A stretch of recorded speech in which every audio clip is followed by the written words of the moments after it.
Bienvenue Stop Invest, la chaîne des top investissements. Ici, on parle essentiellement d'entreprises de qualité. Avons-nous une opportunité d'investissement sur Réalité SA? C'est la question à laquelle on va essayer de répondre en se basant sur les états financiers de la compagnie. Je rappelle que ceci représente uniquement mon point de vue et non un conseil d'investissement. Et comme d'habitude, je me réserve le droit de me tromper. C'est une demande spéciale d'un abonné Top Premium. Je rappelle que le lien vers le service Top Premium est dans la description de la vidéo. OK, donc ici, qu'est-ce qu'on a? C'est un promoteur immobilier, sans doute. OK, donc stabilité ou croissance, donc promotion immobilière, taux d'intérêt affecte ce genre de business-ci. Stabilité ou croissance des revenus. On a une croissance des revenus, ça provient d'où? Question à poser. Quel type d'immobilier on vend ici? D'accord? Marge brute, est-ce qu'on a une stabilité, une croissance des marges brutes? C'est normal qu'on ait des marges brutes de moins en moins élevées ici parce que les coûts de production augmentent. OK? Donc, est-ce que les marges EBITDA suivent la même tendance? Plutôt stable pour le moment, mais attention, les résultats ici datent du mois de juin 2023. Compagnie européenne, je ne sais pas pourquoi. Bon, bref, vous savez pourquoi est-ce que ces résultats ne sont jamais à jour. OK? On aura généralement ici le quatrième trimestre et le second trimestre. Le quatrième trimestre et le premier semestre, généralement sur Coifin. OK? Mais on peut faire le travail avec ça. Ensuite, net income, donc je dirais que c'est plutôt stable ici, on aime bien ça. Net income et free cash flow, est-ce qu'ils vont dans le même sens? Non. Donc cette compagnie ne gagne pas d'argent. D'accord? Elle ne gagne pas d'argent. Du point de vue bénéfice net, elle pourrait en gagner, mais elle ne gagne pas d'argent. Peut-être qu'elle vend à crédit ici. Est-ce qu'elle a un bras financier? Allez vérifier. OK? Et si elle ne gagne pas d'argent, comment est-ce qu'elle arrive à s'autofinancer? En émettant de nouvelles actions. Ou bien en émettant quoi? Vous l'avez compris, de la dette. Et ça, je n'aime pas. OK? Parce que mon but ici n'est pas de financer la compagnie. Non, pas du tout. C'est de récolter les fruits des efforts du business. Enfin, le récolter, d'accord, les fruits, d'accord, des efforts du management. D'accord? Donc, quand on dit l'effort du management ici, par rapport au business, bref, vous m'avez compris. OK? Si l'entreprise veut se financer, elle n'a qu'à aller, voilà, je sais pas moi, il y a des venture capitalistes qui peuvent le faire ici, mais quand vous décidez de vous introduire en bourse, le minimum, c'est de s'autofinancer. Et pour le moment, ce n'est pas le cas. D'accord? Sauf si ces chiffres ne sont pas vrais. Donc, pour ce business-ci, par rapport à l'évaluation aujourd'hui, vu que c'est un promoteur, le book value doit être généralement ici intéressant. Enfin, on doit quand même vérifier l'évolution du book value. D'accord? Est-ce qu'il augmente ou diminue? Il augmente. D'accord? En date d'aujourd'hui, le book value, par rapport au nombre d'actions, c'est combien? On a un book value ici à un prix de 18 euros. Non. 18,57 € par action, ce qui est très étonnant d'ailleurs. 18,57 € par action. Donc, au prix actuel, on ne surpaye pas par rapport au book value, mais attention, le nombre d'actions a tendance à augmenter, donc le prix du book value pourrait diminuer, le prix par action pourrait diminuer si le nombre d'actions augmente, alors que le book value reste plutôt stable ici. Donc, c'est déjà une bonne chose de savoir qu'on est au niveau du book value. Encore une fois, il faudrait vérifier, le book value ici est essentiellement constitué de quoi? Le tangible book value est constitué de quoi? D'accord? Est-ce que c'est l'inventaire? Et si c'est l'inventaire, est-ce que cet inventaire-là a encore cette valeur en date d'aujourd'hui? C'est la question qu'on se pose. Qu'est-ce qu'on va faire avec ça? D'accord? Alors, qu'est-ce qu'on pourrait également regarder ici?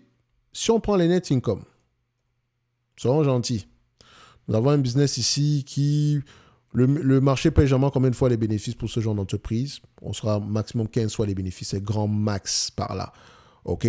Donc, si on prend le price to earning pour cette compagnie, voilà, c'est ça, on est même à 12,5 fois ici. Moi, je vais me limiter à 10 fois les bénéfices, vu que c'est une compagnie qui ne gagne pas d'argent.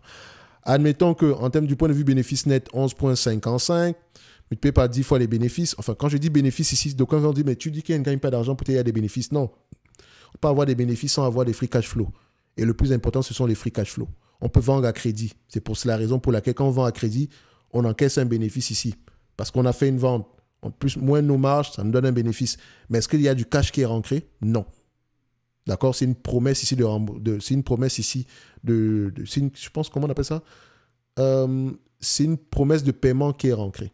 D'accord? Donc, si on peut le dire comme ça. À 10 fois les bénéfices, je ne paierai pas plus de 115 $ l'action ici. Donc, on se rapproche encore une fois ici. 115 € l'action.